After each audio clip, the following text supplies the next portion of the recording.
interpellé gu ko léegi kon kañ ngeen moo sa gis koo xam day jël ay avocat yu koy défendre alors que moom kenn toppagu ko pour nga jël ay avocat yi lay défendre da ngay moo tax am na ku ne ma avocat yeeg war a tontu ma ne ko yan avocat Macky Sall kenn toppagu ko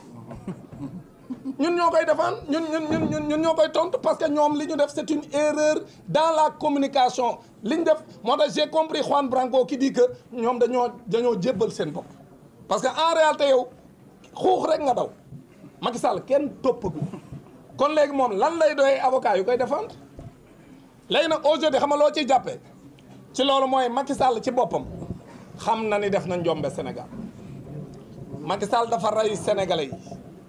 lu ëpp 80 personnes la rey doog a dem lépp pour bëgg a imposer def 3e mandat Macky Sall dafa jël alalu askan wi mu randal ko yàqte ko def pasare ko moom ak ay nitam Macky Sall dafa toroxal sénégalais yi parce que ndóol gi sénégalais yi nekkee actuellement Macky Sall moo ko fi indi doog a dem parce que après moi c'est le déluge loolu la bëggoon waaw léegi nag Macky Sall loolu bu ko defee xam nañ dañ koy woo moom il le sait léegi nag moo tax moom aujourd'hui lépp li muy def mooy il jette ses dernières cartes parce que xam na ni tôt ou tard fa mu jëm ak nguur gi xam na ni du yomb parce que nguur gi du làq kenn comme niñ ko yàgg a wax waaw léegi nag aujourd'hui quand Macky Sall est dans cette situation donc mu ñëw ni day jël Olivier Sur ma wax sénégalais yi di leen il a toujours été l'avocat du diable Olivier Sur di Blaise Compaoré rayé ki nga xam ne référence la en Afrique Thomas Sankara moom mii bokk na ci ñi nga xam ne ñoom ñoo ko doon défendre et il a perdu donc c'est un avocat boo xam ni chasseur de prime la li ko intéressé mooy ñëw ñu jox ko ci millions parce que xam na ne Macky Sall ak régime moom yore nañ ay milliards comme ni ñu koy waxee ñun tout le temps c'est des opposants milliardaires dafa ñëw pour lekk wàllam ci milliards yi bala ñu leen a jàpp Olivier Sur dafa ñëw lekk wàllam ci milliards yi bala ñoo jàpp gars yi parce que man li ma gëm mooy Macky Sall dañ ko war a jàpp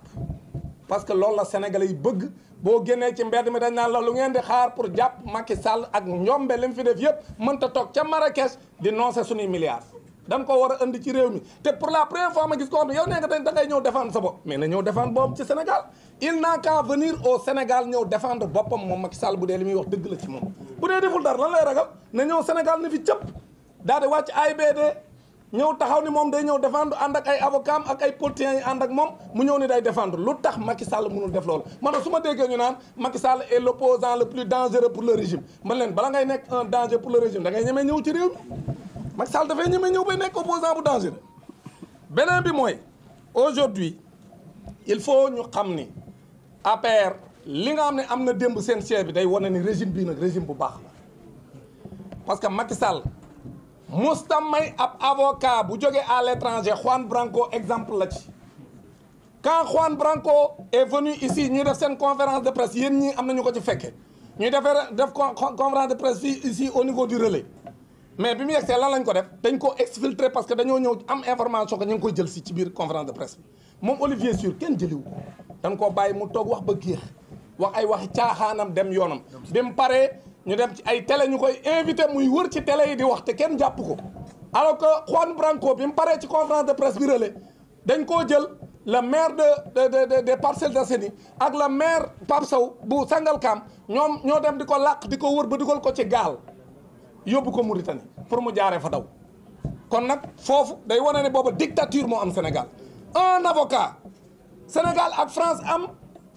loo xam convention la seen biir ba avocat bu nekk France am na droit plaider fii avocat bu nekk fii Sénégal am nga droit plaider France léegi moom Juan Branco am droit ñëw Sénégal plaider pour Ousmane Sonko ñu ñëw xañ ko yamuñu ca ñu dem di ko dàqi ba Mauritanie dem kar ko andi ko tëj ko fii Rëbës ba noppi nag toroxal ko fii ci Rëbës mais est-ce que ñun def nañ loolu Olivier Sur dañ ko bàyyi mu wax lu ko neex wax ba géex dem yoonam loolu rek wan na différence entre le régime du président Bassirou Diomaye Diakhar Faye et le régime du président Macky Sall bokkuñu ku leen di tëkkale da nga am kon Olivier Sur ce qu'on doit lui dire c'est qu'il comprenne que le Sénégal n'est pas une république bananière que nous ne sommes pas une république de complexés. Il y a un changement de paradigme au Sénégal et que le Sénégal aujourd'hui est dirigé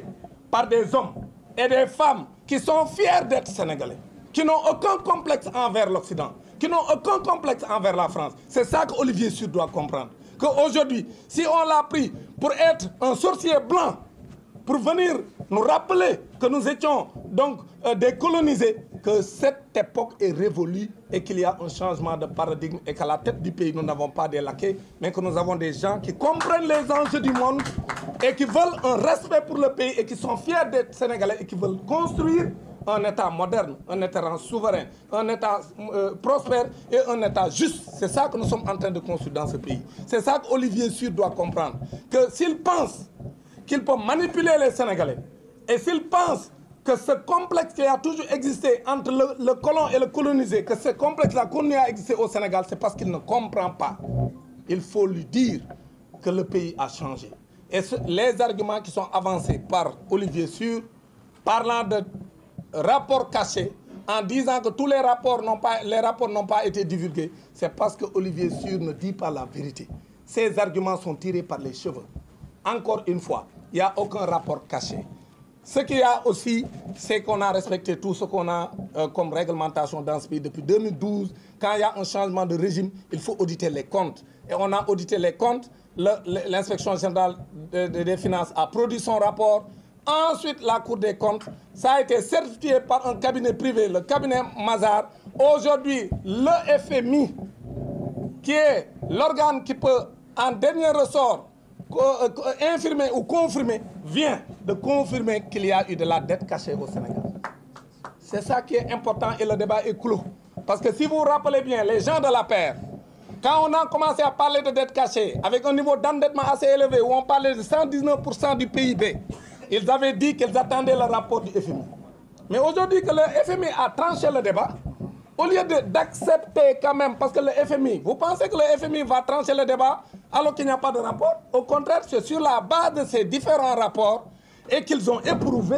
qu'ils ont décidé quand même d'avoir une opinion claire. Et l'opinion du FMI, c'est qu'effectivement,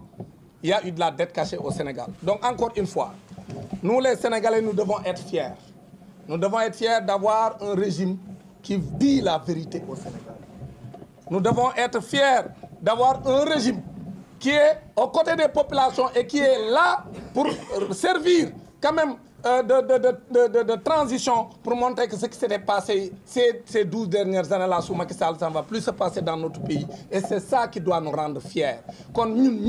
devons sentir parce que ce régime où Macky Sall continue ci réew mi dinañ toog fii ñu ngalaat ñu ñun Sénégalais yëpp kon nag ñun dañoo war a sant yàlla bi ay ab génération taxawee xeex pour jëlee fii Macky Sall parce que Macky Sall su ko ne woon nekk musiba dinañu dal kon nag li nga xam ne moo am mooy ñoom ils sont dans la manipulation ñenn ci ñoom dañoo tiit parce que Macky Sall ak ñoom àndal xam nañ ni parce que ña toogoon ca table ba wër Olivier Sur yëpp xam nañ ni buñ defee la ñu war a def ñoom ñëpp ci kaso bi lañ jëm Macky Sall ci kaso bi ñu nekkoon ci wër table ba tamit ñoom ñëpp ñu bari ci ñoom ci kaso bi léegi nag man li ma gëm mooy l'APR dañ ko war a dissoudre APR dañ ko war a dissoudre APR dañ ko war a dissoudre parce que lu tax mooy pick-up yi doon rey Sénégalais yi siège APR lañ doon jógee di dem ci mbedd yi di tiire ci kaw Sénégalais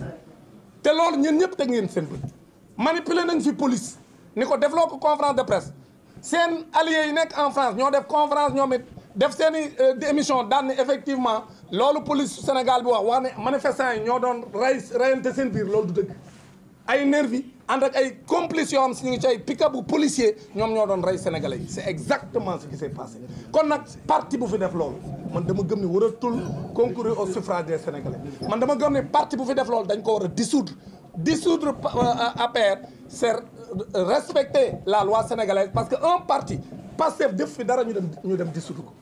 Pastef def fi dara lu dul taxaw di xeex pour l'état de droit ñu dem dissoudre ko ba noppi dem tas partem